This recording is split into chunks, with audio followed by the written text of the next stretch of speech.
Ini benar-benar ahli.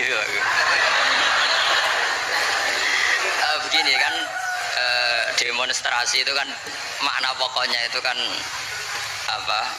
Memperlihatkan. Makanya demonstrasi kekuatan maknanya ya show ya, memperlihatkan satu apa? Kekuatan. Sehingga kalau dalam Islam itu ya fleksibel, asal itu tidak merugikan orang lain, tidak anarkis, tidak madarat bagi kelompok lain tentu boleh. Bahkan kalau tidak apa menyuarakan suara kita tentu dengan cara-cara yang tetap Islami ya, itu malah kita disalahkan karena berarti tidak ikut bertanggung jawab terhadap proses bernegara. Tapi tentu disuarakan secara konstitusional dan secara baik.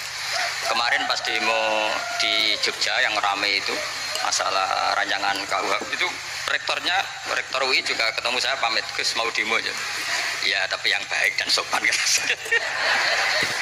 Karena begini ya, di Quran itu ada ayat walau la dafu inna sab'atuhum bi ba'dil afasadatil ard. Jadi kekuatan manapun itu harus dikontrol. Tentu kontrol itu macam-macam. Tapi tentu saya ulang lagi, jangan anarkis, jangan melakukan sesuatu yang kontraproduktif.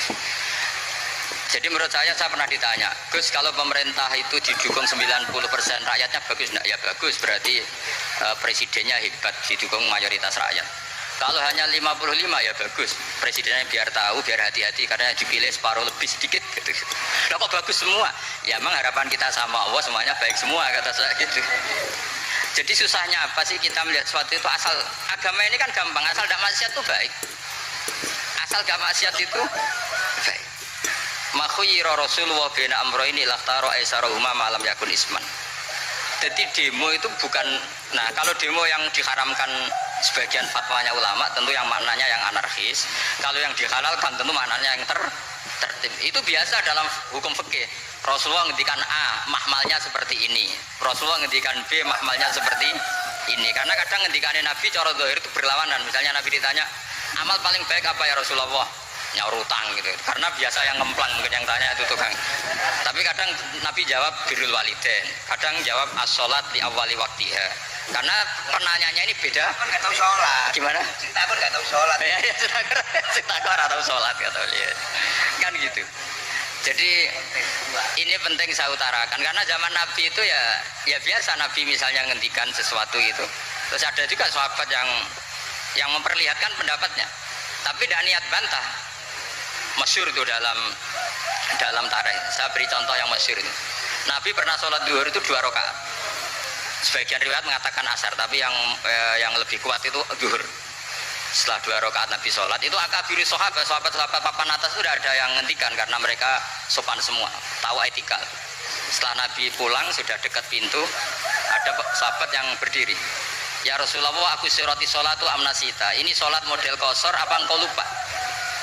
Tapi sahabat yang nggak tanya ini niatnya malah lebih agak-agak buruk. Baguslah kalau sholat terbaru 2, berarti besok ya 2. Karena pakai teori nasah mansuh, berarti hukum itu pakai yang terbaru. Jadi gayanya tidak tanya, tapi lebih sama mungkin yang setuju undang-undang tadi ya tentang rumah tangga, kalau istri nggak mau dikumpuli tetap dipaksa, nanti suaminya bisa dilaporkan ke pengadilan gitu. Saya pasti mikir saya bukan masalah pengadilannya, pasti istrinya cantik. Kalau jelek kan nggak mungkin dipaksa. Ini ketularan. Jadi saya cara berpikir tuh. Iya. Jadi tak pikir lucunya saja, bukan mikir serius. Ketularan ya sudah ketularan ini. Karena keburukan itu mudah nular. Balik tidak jadi syariah. Akhirnya Nabi kembali lagi, enggak, kullu dzalika lam yakun, semua itu enggak terjadi. Tapi Nabi sebagai orang yang sangat, ya sebenarnya enggak boleh dibahasakan sangat demokratis, sangat bijak. Nabi kembali lagi ke mimbar terus tanya, ahakun maqalahu dzulyaten, apa betul yang dikatakan dzulyaten tadi? Kata sahabat semua betul ya Rasulullah, tadi engkau sholat hanya 2 rakaat. Nabi kemudian takbir lagi, meneruskan 2 rakaat terus salam. Artinya kalau demonstrasi itu dengan makna mengutarakan pendapat dengan cara yang dijamin konstitusi, ya itu kan normal-normal saja, nggak ada masalah. Saya pernah dari Bapak itu ada pertanyaan yang benar-benar mengusik saya. Ada orang miskin datang ke Bapak, Pak Yai, jadi wong melarat itu raina. Sajane ya wis suwe dadi melarat raina. Itu pas Ramadan. Kenapa kata Bapak? Bapak saya itu teman akrabnya Gus Ali, itu senengannya ya guyon, mau meninggal aja masih guyon. Bapak saya itu guyon terus. Kenapa ya? Sudah puasa nggak makan, buruh orang macul itu kan berat. Mau istirahat nggak boleh karena buruh orang. Enak jadi wong sugih puasa diam di rumah gini-gini terus kata bapak saya gini, enak wong melarat. Jadi wong sugih nak puasa berat. Kok sakit ya? Besok mangan pecel, awan rawon, enggak sore sidik sate. Jadi yang harus ditinggalkan itu banyak. Nah sampean kan biasa meninggalkan itu semua. Semenjak itu dia, oh iya iya, nak ngono podo-podo abot. Jadi hasutnya pada orang kaya terus nggak ada.